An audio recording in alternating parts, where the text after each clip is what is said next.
Now I'm going to bring up to the stage a man who's a lot funnier than I am at the very moment.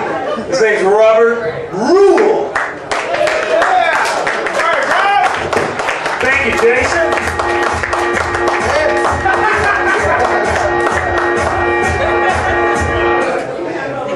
Thank you, Jason. It's good to be here. My name is Robert, and right off the bat, yes, I know I sound like Big Bird if he was taking testosterone supplements. I know I sound like Ray Romano if he was having a good day. I know I sound like I was created by Jim Henson, all right? In short, I know I have a weird voice. I've been told I should use my voice to help my career. I was told I should go into radio broadcasting, which I actually studied in college, you know, in case stand-up doesn't work out. But on a weirder note, I was told that I should consider being a bar mitzvah singer. So I'm actually looking into that in case neither radio nor stand-up works out. Anyway, let's get to the jokes. Who's a migrant worker's favorite comedian? Louis C.K.?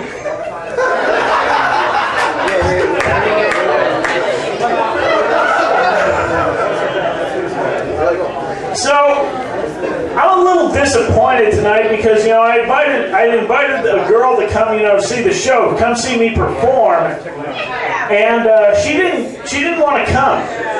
And that's another thing that let me down, you know.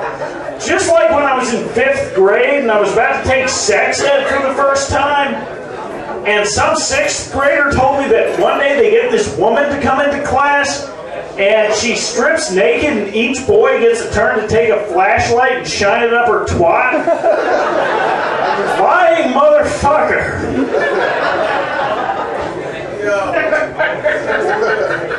So as you can probably tell, I live with my parents because I graduated with a degree in radio broadcasting. When I realized I was going to have to move back in with my parents, it was kind of a thorn in my pride, you know, but I realized I was looking at it the wrong way. I'm not living with my parents, I'm living with my comedy patrons. Or my unemployment patrons. They're really the same thing. Anyway, but being home, you know, hasn't been too bad. I've gotten to see some of my friends, you know, some of my old friends. I got to see my friend Carl a while ago.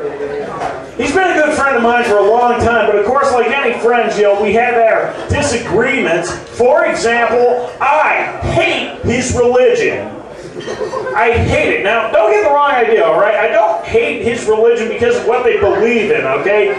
I hate it because it takes up so much of his time. He goes to church more often than the average Boy Scout master gets put on a sex offender registry. His religion is like an overbearing girlfriend who happens to be wearing a chastity belt. I mean, what are you getting out of this, man?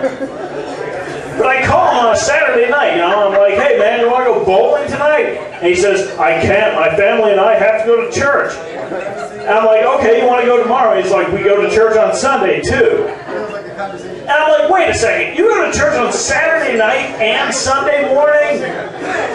Why? Does your God have like some form of Alzheimer's or something?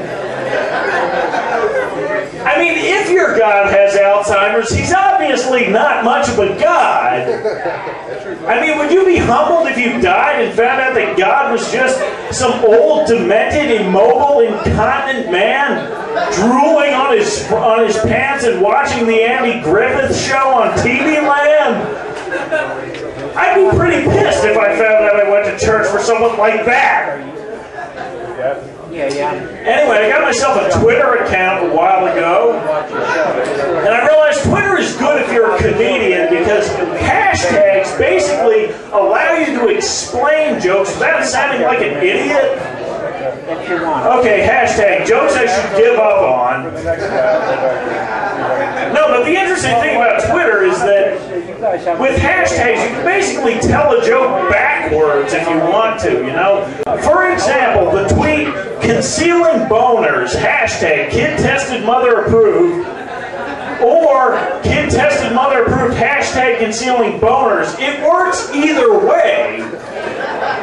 But before Twitter, you had to tell a joke in a certain order. You couldn't have ended a joke by saying a guy walks into a bar. That would be the most anticlimactic ending for a joke ever, as I've just proved.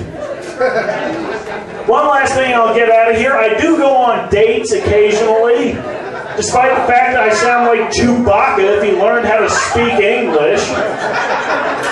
I do go on dates once in a while. I went out with this one girl a while ago, but the date didn't go as well as I'd hoped because of two things. First of all, she was a graduate student where I was going to school, so she was a couple years older than me. But also, she was originally from China, so we had some, you know, cultural barriers in the way.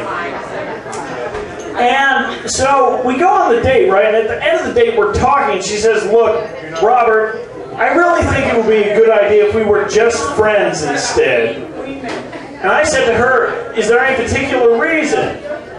And she said, well, the thing is, I consider you more of a little brother.